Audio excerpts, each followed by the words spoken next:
Damos paso a Javier. A ver, ¿qué tenías preparado para nosotros, Javi? Por favor. Sí, voy a intentar compartir pantallas y la presentación, a ver si lo logro.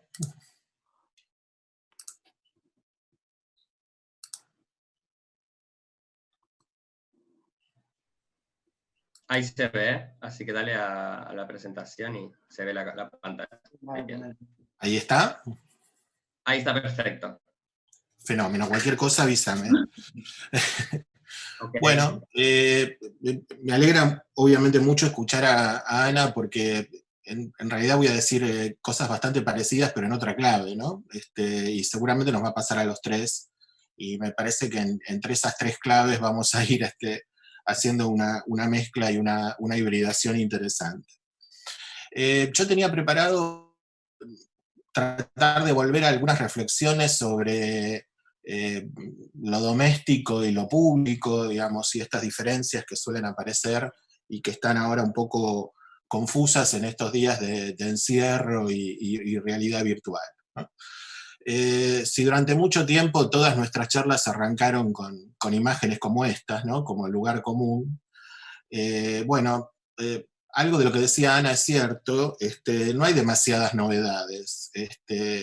Ahora por ahí vamos a arrancar con estas otras imágenes, pero que si bien marcan otra cosa, no la luminosidad de las redes, sino la oscuridad de la muerte, desplazándose por el mundo, creo que vale la pena darse cuenta que, bueno, que en este mundo global que ha parido en gran medida el neoliberalismo, no casualmente los territorios se grafican de la misma manera. En ese sentido, yo quizá quería poner un poco en discusión el tema casi de la convocatoria general, no por provocativo ni mucho menos, sino como para poner un poco en discusión los títulos, por esta cuestión de, bueno, el famoso tema del día después, o qué pasa con la pandemia, o si esto es una cuestión bisagra o no. Y me hizo acordar mucho a una frase, una anécdota que contaba Norberto Chávez en una de sus charlas, donde decía, bueno, uno mantiene la ficción en el teatro, en la ópera, hasta que por algún defecto, de repente, todo el escenario se cae arriba de la soprano, ¿no? Y en esa figura no queda más remedio que perder la ficción que se venía manteniendo, la ilusión que se venía manteniendo, y ver cuáles son las estructuras que están por detrás de lo que se estaba representando, ¿no? Entonces, me parece que la pandemia es una, entre comillas, oportunidad, muy entre comillas, para darse cuenta de ese escenario que estaba por detrás, que sigue estando y va a seguir estando, si no hacemos algo con él, y que, en definitiva, no hay tanta novedad como planteaba Ana, ¿no?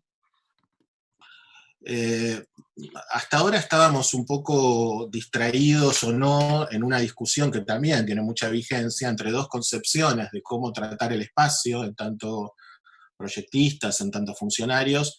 Uno con esta foto pixelada que deben conocer del no proyecto de la Catón y Basal para su placita en Bordeaux, donde ante el reclamo del intendente de turno, que obviamente quiere mobiliario y cambio de pisos y modernizaciones a la orden del día, a la paz, ellos responden que el espacio está muy bien como está y que con arreglarlo un poquito, limpiarlo y reacondicionar alguna parte del piso que está roto es suficiente.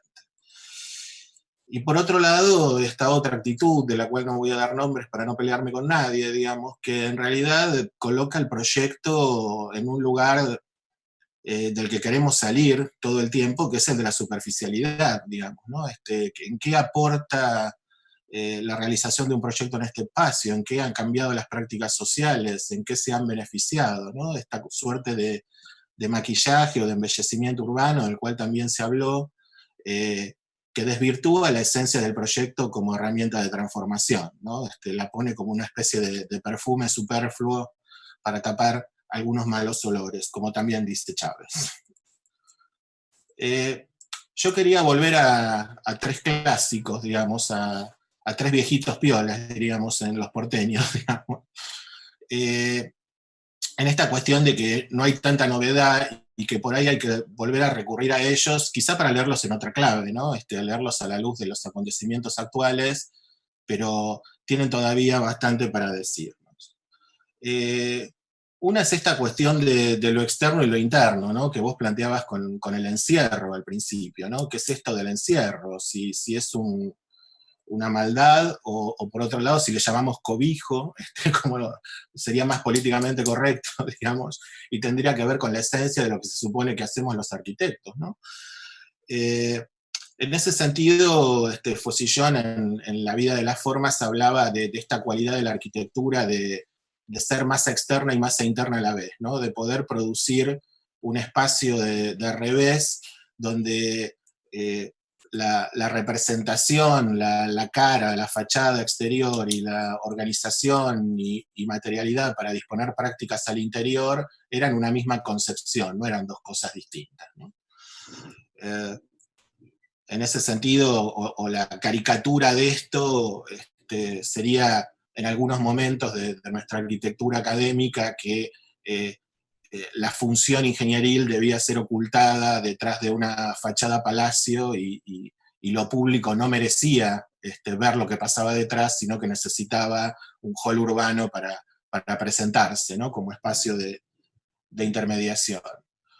O, bueno, la gran sátira tantas veces visitadas de Tati en Playtime, donde todas estas ventanas modernas bien podrían ser los Windows de nuestras teleconferencias a distancia, marcando que, bueno, cada uno en su cubículo está casi participando de un espacio impúdico, digamos, donde no hay privacidad posible, donde ya todo está a la vista de todos.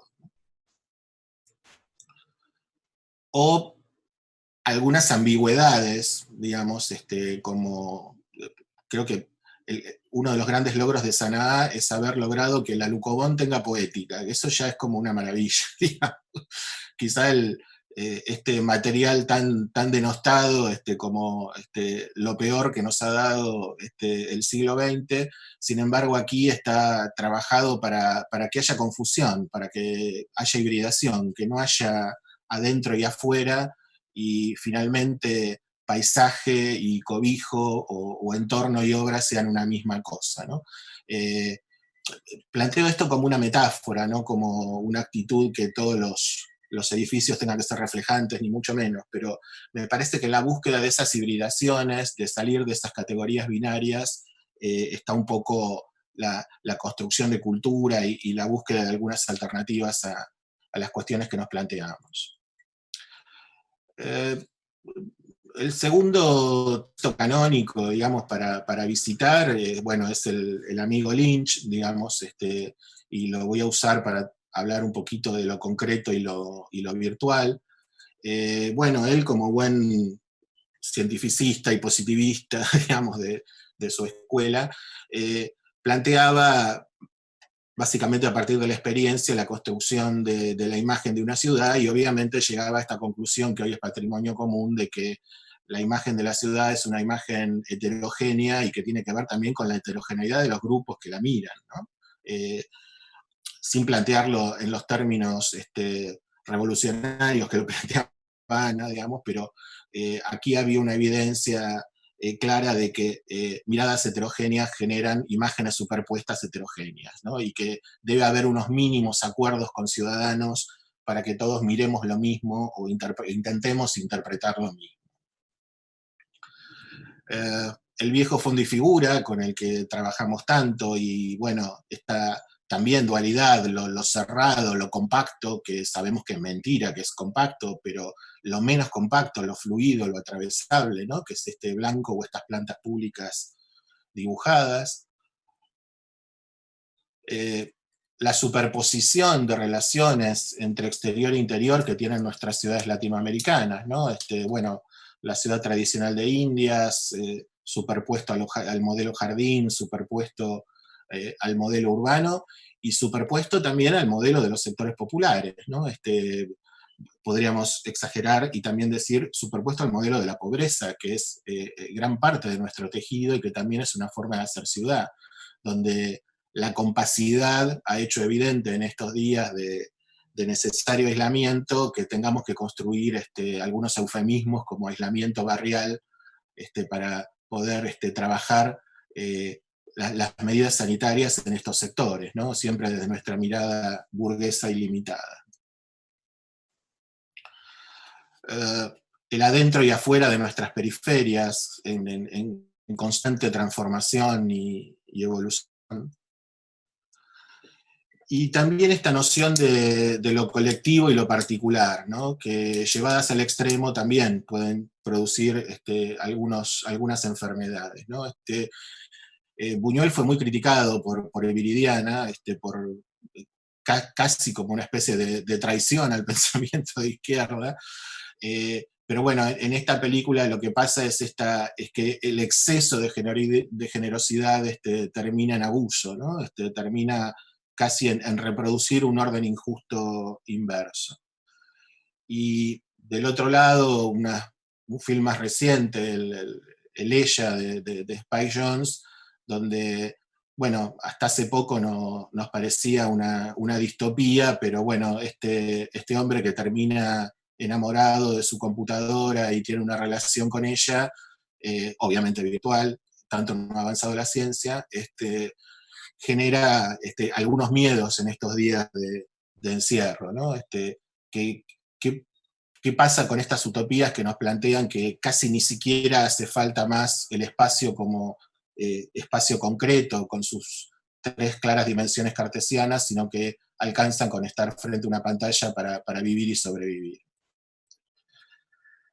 El tercero es ayer. Perdón que intervenga un Sí. segundito, discúlpame, de intentar como hacerlo un poquito más acelerado. Sé que Sí, estoy terminando, estoy terminando. un montón, pero nada, Te solo... conozco, Víctor, le doy rápido, quédate tranquilo. Bueno, gracias. Bueno, ya todos conocen su clásica distinción entre el espacio del estar en mí, el espacio de estar con los míos y el espacio de estar confundido en la multitud, como superación de la dialéctica público-privado, pero sabemos, como bien anunció Ana, que esa dialéctica del el mí con los míos y con los otros es una dialéctica que en nuestra ciudad está cruzada por la violencia, digamos, que no es sencillo ni natural que se den esos espacios en sus proporciones, ¿no? Vuelvo nuevamente a poner la imagen obvia que manifiesta esto en este contraste de tejidos. Pero, y con esto voy a intentar ir cerrando, tenemos algunas esperanzas también en el pasado, ¿no? No estoy pretendiendo una postura conservadora, sino para decir que, bueno, que alguna vez pudimos y eso quiere decir que alguna vez podremos. En algún momento, en tres momentos distintos de nuestra historia, en el caso de la Argentina, se produjeron objetos como estos, donde estos equilibrios, bajo tres pensamientos totalmente distintos, pudieron ser llevados adelante en un hábitat bastante más inclusivo y democrático, en muchos casos, del que tenemos hoy.